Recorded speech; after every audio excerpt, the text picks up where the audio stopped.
brand? What do you look out for? I mean, there's nothing. Even as an electrical person, you don't. The only thing you can do is to test. So if I give you two wires, yes, on the outward, what are the features that would make me know that this is fake and this so is... a good cable must have the manufacturer's details. It must have the voltage rating of the cable. It must have the current, the size, the diameter or the size of the cable, and it must have the specification to which the cable has been produced. Please repeat that. Thank you. I mean, a good cable must have the manufacturer's details. Slow down for me. Manufacturer's manufacturer's name. It must have the voltage rating of the cable. Voltage rating. It must have the size of the cable. Size of the cable. And it must have the specification to which the cable has been produced. Specification. What do you mean? So the cable is produced to a certain standard. Okay. So most of them you find that it's either IEC whatever. In Ghana, our standard is GS whatever. Okay. It may be GS. Our wiring standard GS 1009. But then the standard for which they test the cable is different.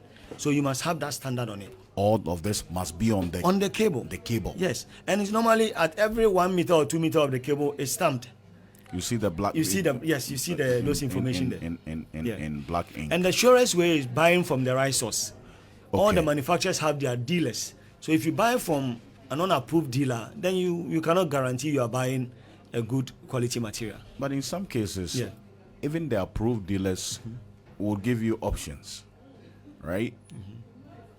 So it's still left to you as a buyer, right? I mean, to apply your discretion. That's why this education you are giving is extremely important, so that even if I go to an authorized dealer, and probably because I don't have so much money, I ask, oh, do you have a cheaper option? And the person brings out, then I would know to look out for the manufacturer's details as a name, and then the size, and then the voltage rating.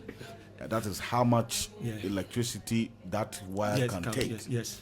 Per your specification, what is the recommended voltage rate for a wire for housing? So wiring a residential facility. So it's normally rated between 600 to 1,000 volts. 600 to 1,000 volts. Yes. So we call it low voltage cables.